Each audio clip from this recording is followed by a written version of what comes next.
And you say his words can't be trusted. Of course, somebody who told the world that he wouldn't contest anymore after that time, and they gave him an opportunity. Africa supported him as a result.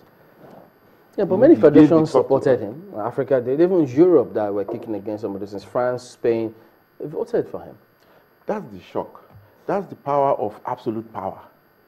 You know, once he opened his mouth to say, I want to contest, nobody can go against him. That's what we saw. Platini was being primed to take over from Sepp Blatter through the years. Before him, it was Beckenbauer. But the moment the man said, I'm going to contest, Platini withdrew because he knew you couldn't go against him.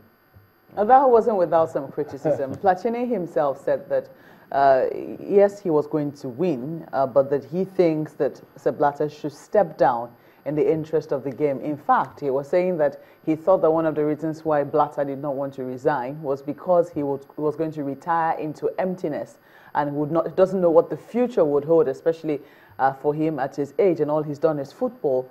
But that, you know, if he really loved the game, then he should have resigned because he did not have credibility.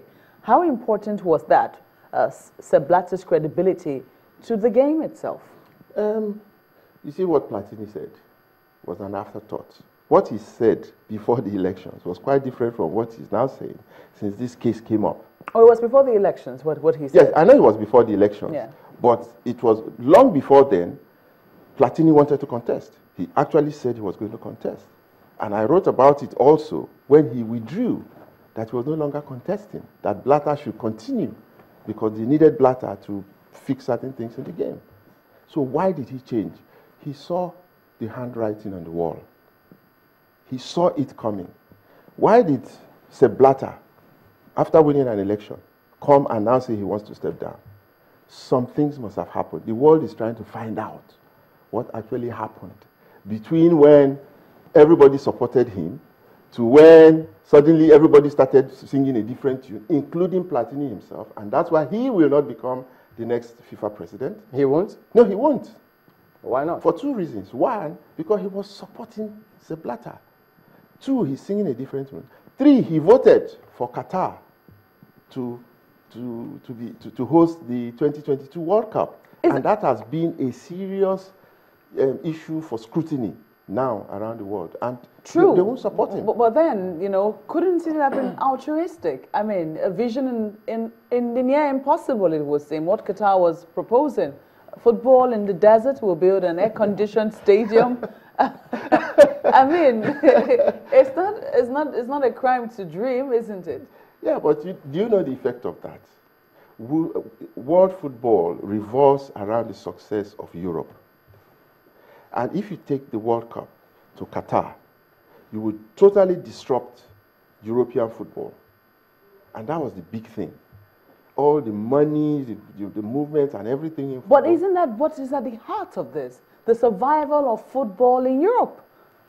Yeah, that's what it is. That's what it is. That's what drives global football. That's what drives the success of football, even in Africa. The success of football in Europe. Most of our players who succeed, who come back and we, celebrate them, they are all in Europe.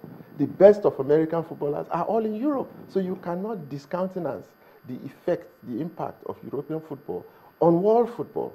So it is a big issue. Really. That doesn't mean we really can't, take that tradition to another part of the world and see it develop. Because for some of those, I'm quite sure you must have passed through or visited Qatar when they took that. You see that massive construction work going on there to achieve that aim, that dream rather, that we really can create a stadium or stadiums that can take people with the weather condition there.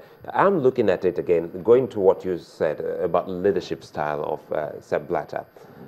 Perhaps going into what Margaret asked, let's look at what he's been able to do for FIFA. We can't write them off totally. Some would say he was a rallying point and a great force for the game. Absolutely. Look, without question, Sepp Blatter has done more than anybody else in history, in the history of the game, for the growth of football. He has even done so well for the third world. He brought the World Cup to Africa. They are developing all manner of infrastructure in Africa. Even in Nigeria, we have the Gold Project in Abuja, which is a fantastic edifice. And in several other parts of the world, a lot is going on. But you see, beyond those, there are other things also going on. Because this is perhaps probably the richest organization in the world. You don't have that kind of absolute power, have all that kind of money, because there's nothing you really sell. Money just keeps flowing into the system. How does it make its money? Let's ask you now. Football. Because I know football is big money, but again, how does the body, the FIFA, get its funding? It's through their sponsorships, their marketing deals, their television and all of that, you know. So there's a lot of money in it.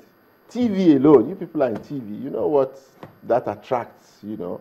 And all they do is organize the game, go to a country, the country provides all the infrastructure, you know, the sponsors pay for the organization. There's nothing, they don't spend any money, they just make money.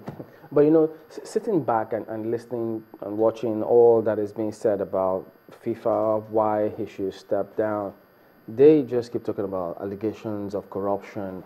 Not many have talked about development of the game to those areas where they would never have thought football will get to develop, because after all, it's a global game. Yeah. So now for them, that is key. But what's the assurance or guarantee that, who knows, whoever becomes to lead FIFA will also not discountenance development of the game worldwide? You see, the sport as a global sport is developing. But take the instance, take what is going on in Nigeria, for example. Are we developing? Take what is going on in Africa, in CAF. We're talking administration, not the game itself now. You're talking administration. Are we developing? Look at CAF. Everything percolates down from FIFA. What is going on in FIFA happens at the confederation level, happens at the national levels. And so we have a whole system that is infected with this cancer in terms of administration. That's the big problem, administration. Nothing to do with the game itself. And the game is going on, is surviving. But in this world that we live in now, it's a totally different place. You have the social media, you have all manner of things that now draw attention to those little details that people ordinarily would not take care of.